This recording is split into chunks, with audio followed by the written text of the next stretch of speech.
Tuhan, ini pujian yang jadi kerinduan dan doa setiap kami. Pakai kami dimanapun kami berada. Kami mau jadi alatnya Tuhan, saluran berkatnya Tuhan. Terima kasih Tuhan buat malam hari ini, lawatan-Mu nyata buat setiap kami, mengubahkan, membebaskan, bahkan memulihkan setiap kami.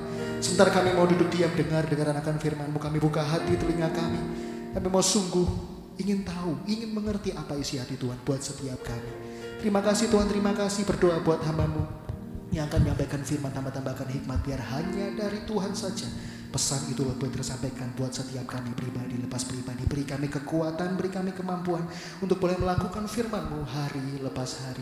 Ini hati kami, ini hidup kami di dalam nama Tuhan Yesus yang siap mendengarkan firman Tuhan. Sama-sama nyatakan, amin. Silakan duduk Bapak Ibu saudaraku.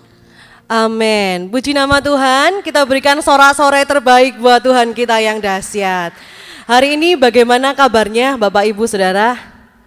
Luar biasa. Kalau luar biasa, boleh sekali lagi dengan suara yang lebih semangat ya. Bagaimana kabarnya hari ini Bapak Ibu? Luar biasa, sekali lagi kita berikan kemuliaan buat Tuhan. Puji nama Tuhan. Hari ini minggu pertama kita akan belajar bersama mengenai satu firman Tuhan dalam hidup kita. Saya percaya setiap kita yang duduk di bangku gereja ini adalah seorang hamba Tuhan, adalah pelayan Tuhan, adalah orang-orang yang melayani Tuhan.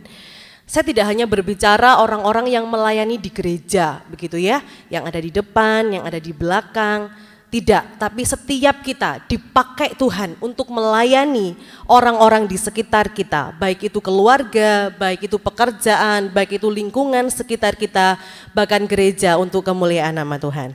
Haleluya, hari ini kita akan baca bersama, belajar satu kebenaran firman Tuhan di dalam 2 Korintus pasal yang ketiga.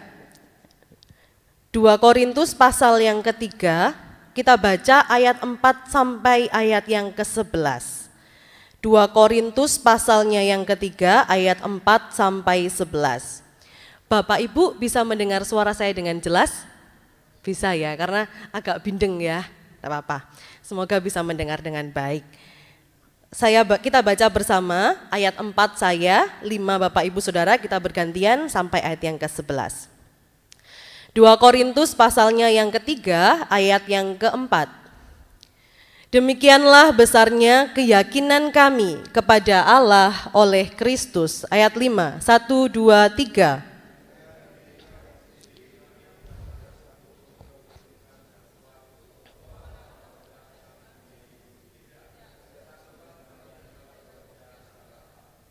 Enam, ialah membuat kami juga sanggup menjadi pelayan-pelayan dari suatu perjanjian baru yang tidak terdiri dari hukum yang tertulis, tetapi dari roh. Sebab hukum yang tertulis mematikan, tetapi roh menghidupkan. Ayat 7, 1, 2, 3.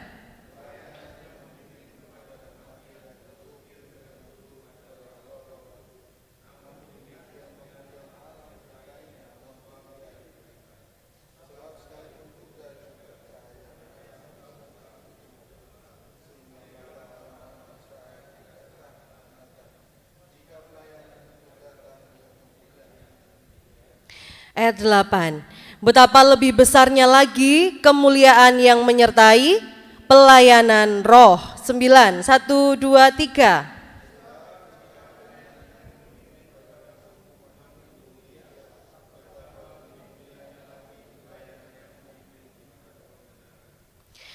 Sepuluh, sebenarnya apa yang dahulu dianggap mulia, jika dibandingkan dengan kemuliaan yang mengatasi segala sesuatu ini, sama sekali tidak mempunyai arti. Ayat 11 kita baca bersama.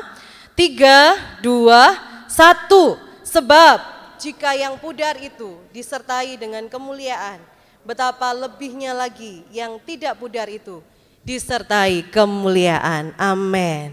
Ya, hari ini saya baca sekali lagi ayat 8 dan ayat 9. Betapa lebih besarnya lagi kemuliaan yang menyertai pelayanan roh.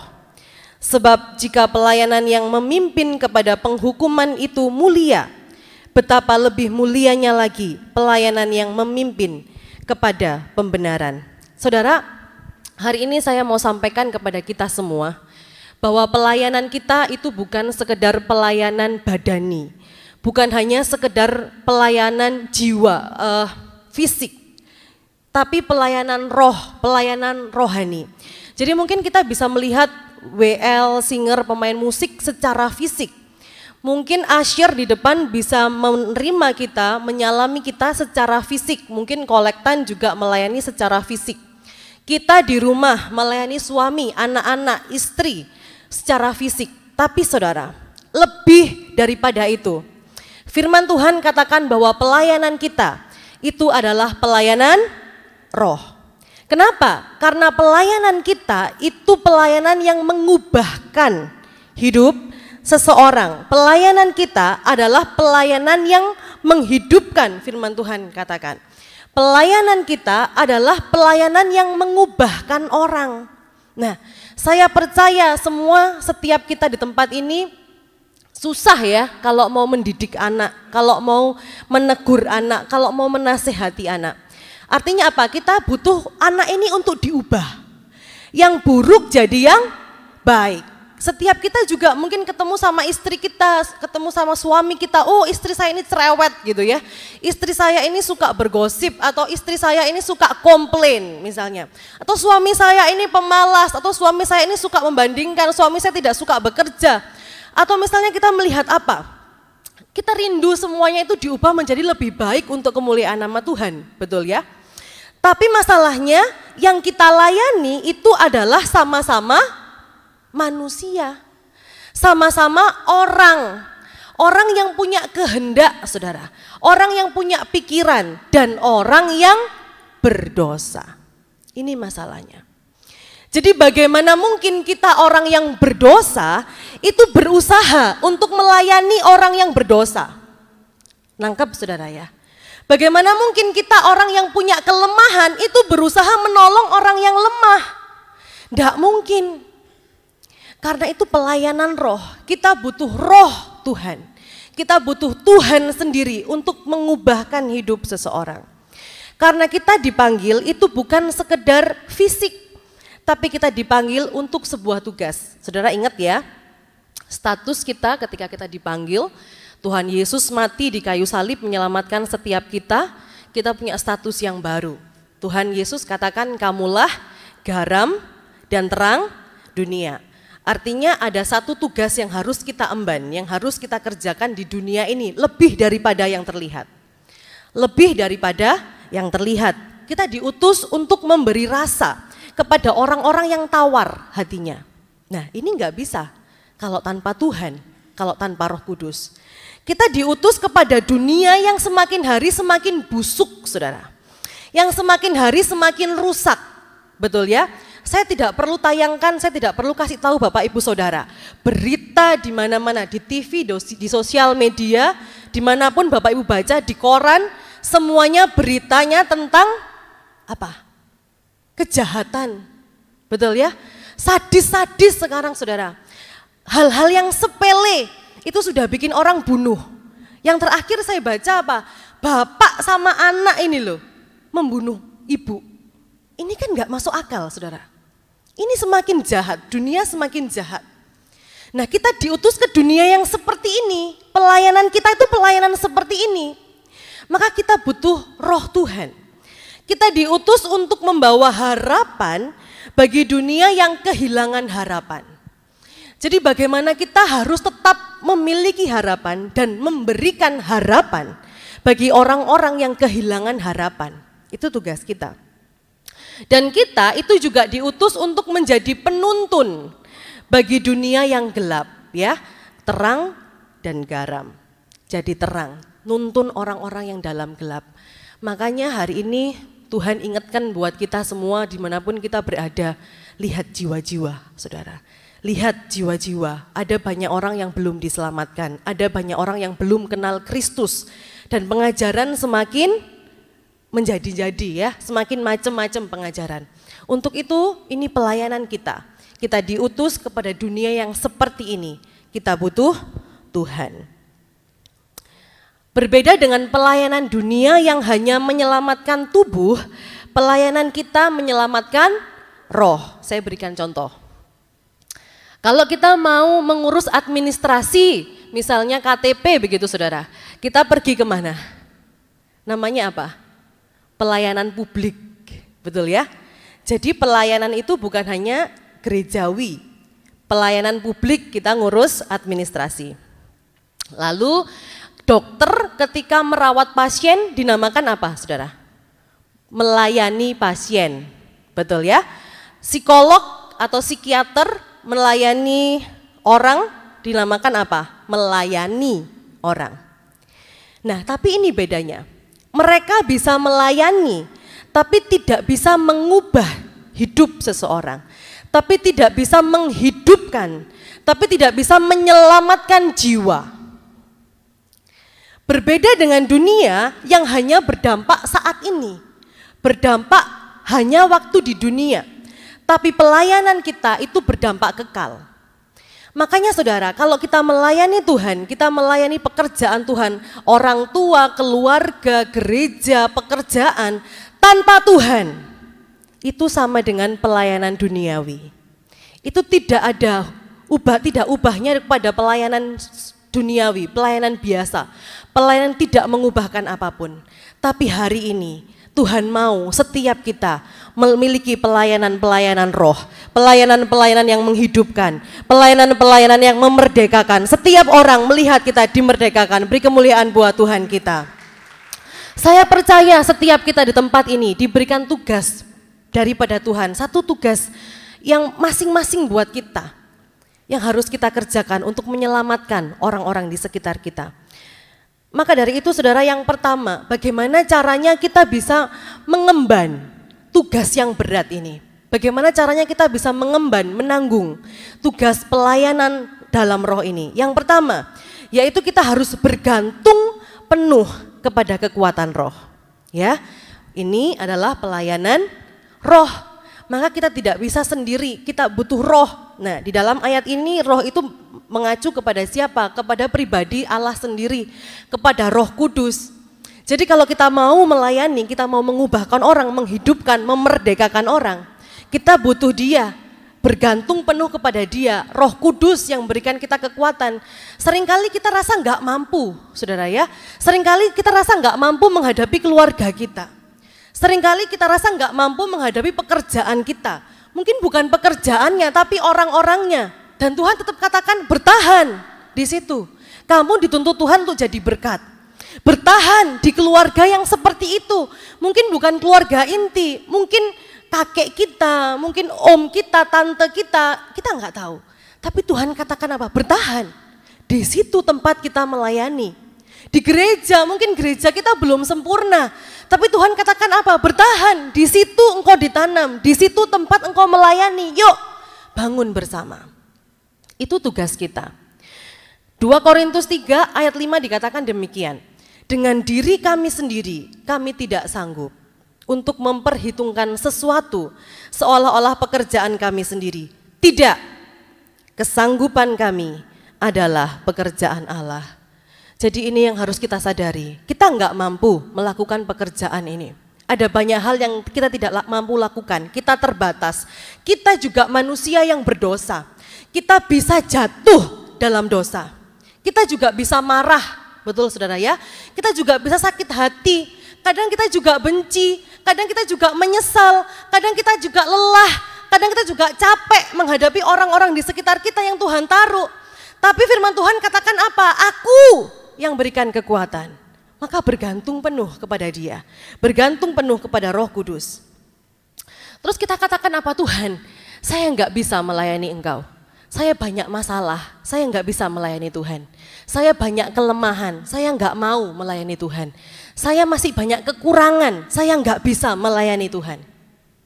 Saudara, saya katakan ya, tidak ada orang yang tidak memiliki masalah. Jadi kalau setiap kita katakan saya enggak mau melayani lah, saya masih banyak masalah.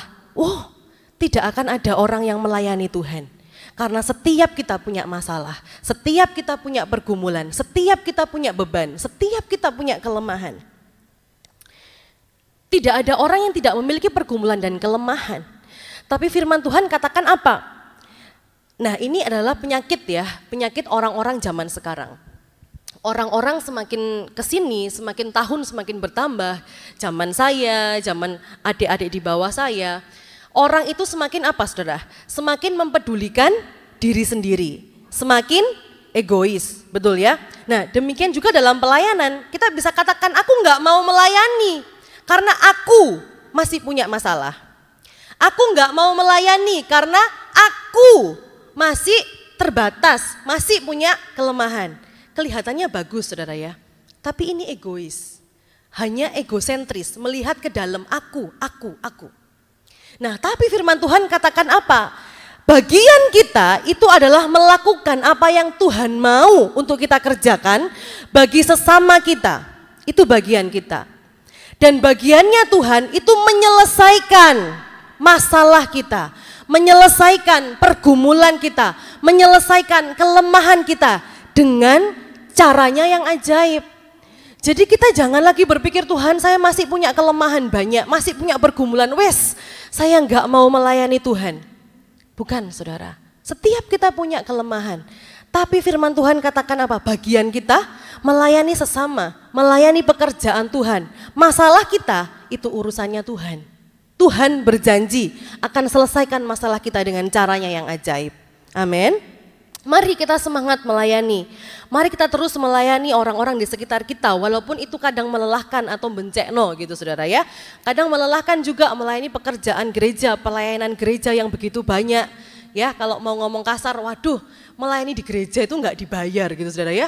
Nggak dapat apa-apa. Tapi mau tetap melayani. Kenapa? Karena kita bukan hanya melayani gedung gereja. Kita sedang melayani raja di atas segala raja. Amin. Kita berikan kemuliaan buat Tuhan. Ayo kita semangat melayani. Bagian kita adalah melakukan kehendaknya untuk melayani sesama. Dan Tuhan akan menyelesaikan masalah kita dengan caranya yang ajaib. Lalu caranya gimana saudara? Supaya kita bisa memiliki kekuatan, bisa memiliki pengurapan untuk terus melayani orang-orang di sekitar kita, untuk melayani gereja. Disiplin rohani dan pengenalan akan Allah, itu penting. Ya, pengenalan akan Allah dan disiplin rohani itu penting. Makanya beberapa minggu yang lalu Pastor Ishak juga pernah menyampaikan, saya juga menyampaikan bagaimana kita itu terus connect, punya hati yang sama dengan Tuhan. Doa, punya saat teduh. Jadi saudara, kalau kita menyembah Tuhan itu jangan cuma hari Jumat gitu ya. Jangan cuma hari Minggu ketika kita di gereja. Mari kita bangun jam-jam doa kita. Mari kita bangun jam-jam penyembahan kita, baca firman di rumah kita masing-masing. Bapak Ibu Saudara, saya percaya Bapak Ibu akan setuju dengan saya. Satu-satunya warisan yang bisa kita berikan kepada anak kita, warisan yang tidak akan habis, warisan yang tidak akan diambil oleh siapapun adalah warisan iman. Kita bisa memberikan harta saudara, kita bisa kasih rumah, kita bisa kasih uang yang banyak. Tapi ketika anak kita, keturunan kita tidak takut akan Tuhan, sekejap mata itu akan habis. Tapi kalaupun kita nggak punya apa-apa untuk diberikan, tapi kita menanamkan iman pada mereka, ajak saat teduh, ajak doa, ajak penyembahan, kenalkan mereka dengan Kristus, itu tidak akan habis. Kalau mereka punya 0 rupiah saat ini atau saat mereka dewasa, Tuhan akan berkati mereka lebih daripada yang dapat kita pikirkan. Ya. Itu pelayanan kita saudara. Lembaga yang dibuat oleh Tuhan adalah lembaga keluarga. Dan itu yang terus diserang. Maka dari itu pelayanan pertama kita, pelayanan utama kita sebelum gereja adalah keluarga kita. Jangan sampai kita melayani di gereja dengan luar biasa, tapi keluarga kita hilang. Yuk bawa mereka. Pelayanan roh, layani keluarga kita. Disiplin rohani, itu penting. Pengenalan akan Allah, itu penting.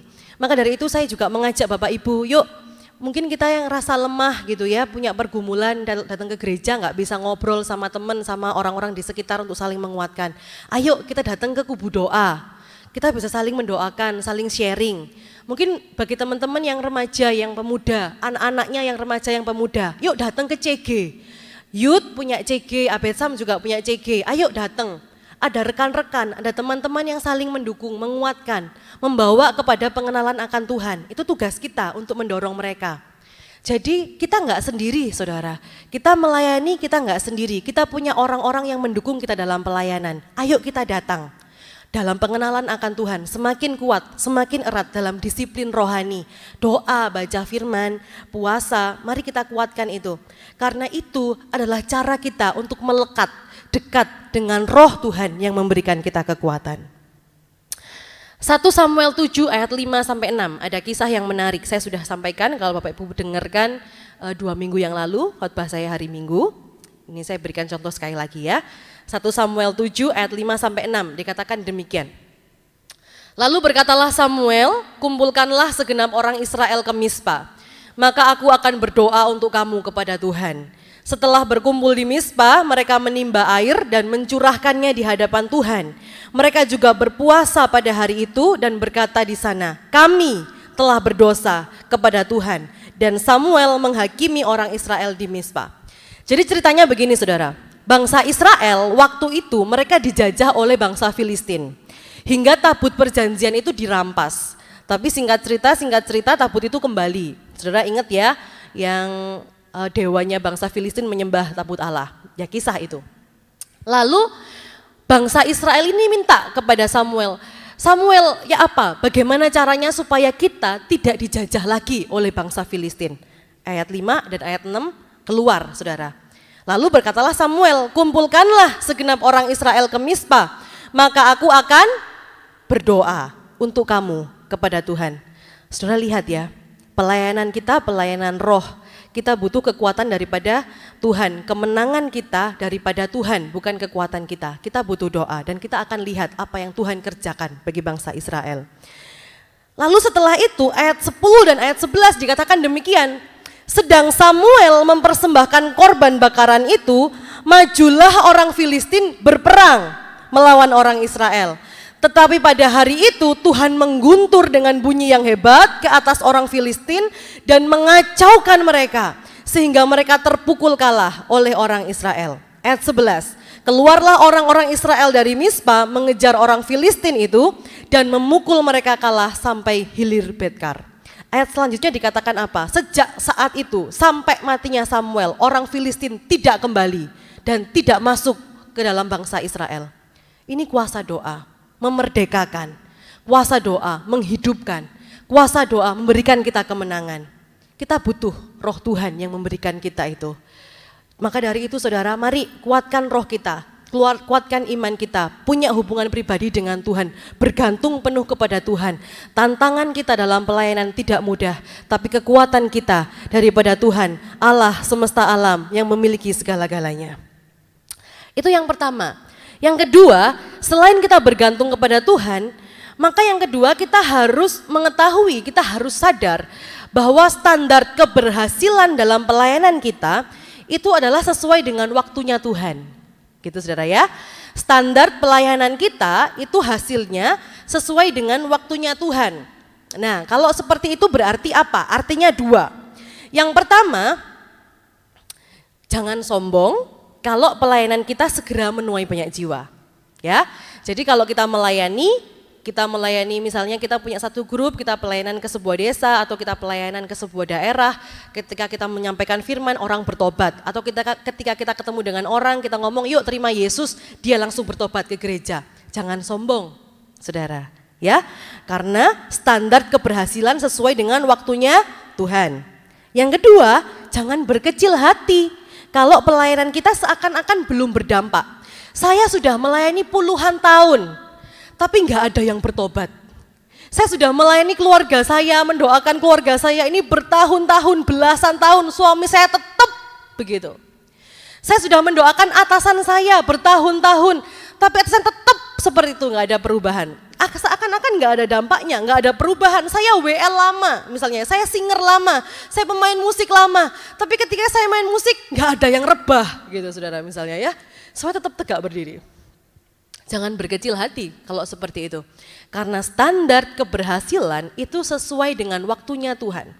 Setiap orang yang bertobat, setiap orang yang diubahkan itu punya proses, saudara, punya proses. Ada rantai-rantai yang terhubung. Seperti firman Tuhan katakan, kalau Paulus katakan apa? Ada yang menanam, ada yang menyiram. Jadi kalau kita sekali berkhotbah ada orang yang diselamatkan, mungkin kita waktunya menuai. Tapi jangan lupa ada yang menanam, ada yang menyiram. Itu juga tugas kita. 1 Korintus 3 ayat 6 sampai 9 dikatakan demikian.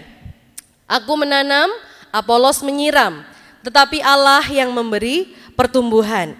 Karena itu yang penting bukanlah yang menanam atau yang menyiram, melainkan Allah yang memberi pertumbuhan. Baik yang menanam maupun yang menyiram adalah sama, dan masing-masing akan menerima upahnya sesuai dengan pekerjaannya sendiri. Karena kami adalah kawan sekerja Allah, kamu adalah ladang Allah, bangunan Allah. Jadi saudara, mari kita terus melayani, entah bagian kita itu menanam, atau bagian kita itu menyiram, atau pas kita bagiannya menuai. Tetap layani. Karena standar keberhasilan itu sesuai dengan waktunya Tuhan, nggak perlu berkecil hati, nggak perlu sombong juga kalau kita pelayanan langsung mendapatkan jiwa. Standar pelayanan keberhasilannya waktunya Tuhan. Tugas kita adalah melayani dengan tekun, melayani dengan semangat, melayani dengan segenap hati karena kita cinta Dia yang memberikan kita kekuatan. Satu contoh pelayanan yang menarik saudara di dalam Alkitab, boleh ditunjukkan gambarnya ya. Nah, saudara ingat siapa ini? Kalau saudara lihat gambar ini, kira-kira siapa saudara? Stefanus ya, Stefanus dan Paulus. Jadi kalau kita lihat Stefanus adalah martir pertama. Pelayanannya sangat singkat ya. Kisah Para Rasul pasal 6 dia dipanggil untuk melayani, pasal 7 dia dituduh dan melakukan pembelaan lalu dia dibunuh. Sangat singkat saudara. Nah yang menarik saya bacakan buat kita semua. Begini firman Tuhan. Sebentar ya. Mungkin bisa dibuka, nah ini Kisah Para Rasul pasal 7. Ketika anggota-anggota Mahkamah Agama itu mendengar semuanya itu, sangat tertusuk hati mereka.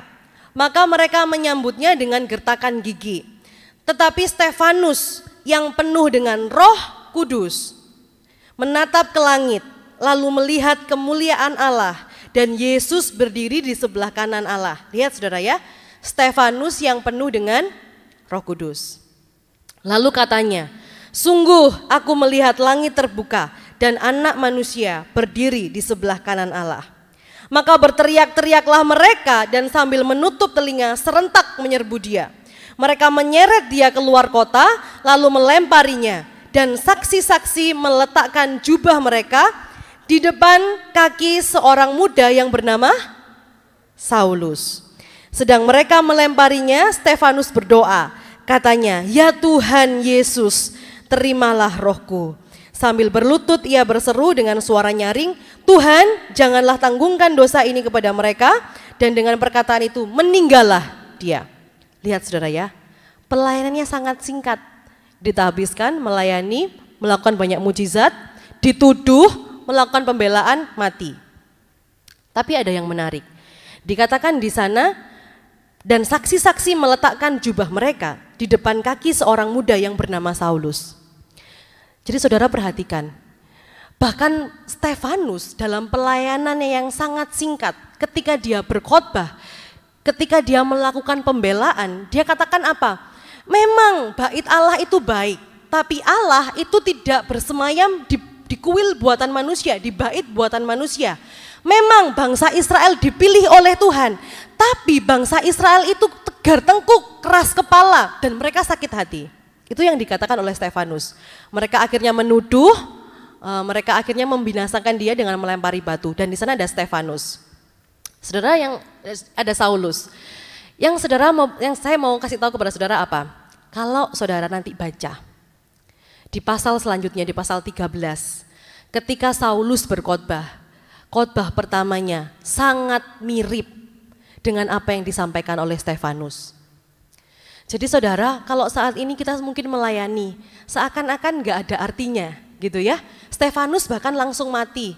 Apakah Saulus langsung bertobat? Tidak, bahkan dia semakin jahat.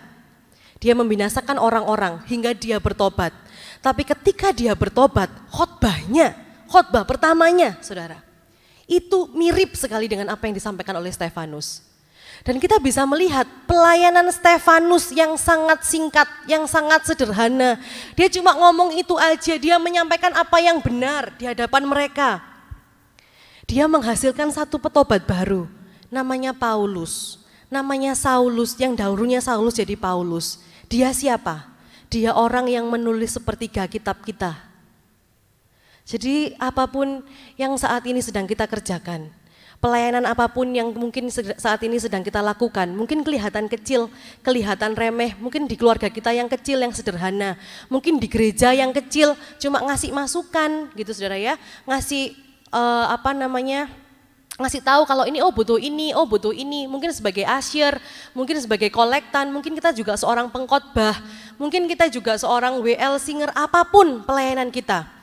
Tidak ada yang terlalu kecil bagi Tuhan dan pasti akan menghasilkan buahnya. Sebab pelayanan kita adalah pelayanan roh. Hari ini mari kuatkan iman kita, bergantung penuh kepada Tuhan, minta pertolongan Tuhan, kita akan menuai banyak jiwa. Ini tugas kita. Ingat saudara ya, bukan hanya kita yang berjuang, iblis juga berjuang. Ya, kalau saat ini kita berjuang untuk terus melayani, jangan lupa ada satu pribadi juga yang terus berjuang. Siapa? Iblis namanya. Maka dari itu, ayo terus datang di hadapan Tuhan. Saya senang ada bapak-bapak, ibu-ibu yang tekun datang ke doa malam, apalagi minggu pertama. 1 bulan kita akan melayani Tuhan ke depan. Kita mau serahkan pada Tuhan, kita mau minta pengurapan daripada Tuhan. Karena kita juga orang yang lemah, kita juga orang yang bisa jatuh. Kita mau bergantung kepada Tuhan. Yuk senggol kanan kiri, katakan semangat melayani Tuhan. Ya, semangat melayani Tuhan. 2 hal pelayanan kita. Yang pertama, mari kita bergantung penuh pada kekuatan roh. Yang kedua, kita harus tahu bahwa standar keberhasilan adalah sesuai waktunya Tuhan, bukan waktunya kita. Saya undang untuk bangkit berdiri, WL Singer saya undang untuk maju ke depan. Kita baca bersama ayat-ayat terakhir kita, saudara ya. Kita baca bersama ayat terakhir kita, 1 Petrus 4 ayat 10 dan 11. 1 Petrus 4 ayat 10 dan 11. Nah, sudah ketemu ya? Kita baca dengan suara yang lantang. 1, 2, 3. Layanilah seorang akan yang lain, sesuai dengan karunia yang telah diperoleh tiap-tiap orang sebagai pengurus yang baik dari kasih karunia Allah. 11. Jika ada orang yang berbicara, baiklah ia berbicara sebagai orang yang menyampaikan firman Allah. Jika ada orang yang melayani, baiklah ia melakukannya dengan kekuatan yang dianugerahkan Allah, supaya Allah dimuliakan dalam segala sesuatu karena Yesus Kristus. Ialah yang empunya kemuliaan dan kuasa sampai selama-lamanya. Amin. Kita berikan kemuliaan yang terbaik buat Tuhan.